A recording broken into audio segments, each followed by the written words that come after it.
تو قطار نشسته بود با نامزدش. به جان خودم. خب اینا تو کوپه قطار نشسته بودن. تو کوپه هم دیدید که آدما کاری ندارن برای انجام دادن، ظلم میزنن به هم دیگه. خب این بدبختم نامزد نه حرف عاشقانه‌ای میتونستن بزنن نه نامزد بازی، هیچ. دید هیچ کاری از دستش بر نمیاد، به نامزدش گفت عزیزم. گفت جانم. گفت الان قطار وارد تونل میشه.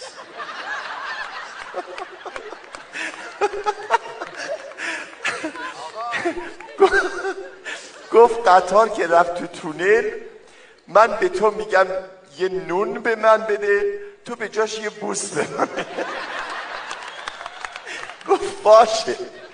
قطار رفت تو تونل و این گفت عزیزم یه نون بده، اون یه بوسه داد. عزیزم یه نون بده، یه بوسه داد. ادامه پیدا کرد. قطار از تونل اومد بیرون.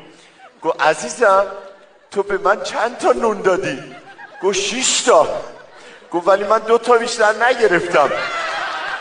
یه پیرمرد پشت سرش بود. گفت والا ما دیدیم نونوایی خلوت 4 تا ما گرفتیم.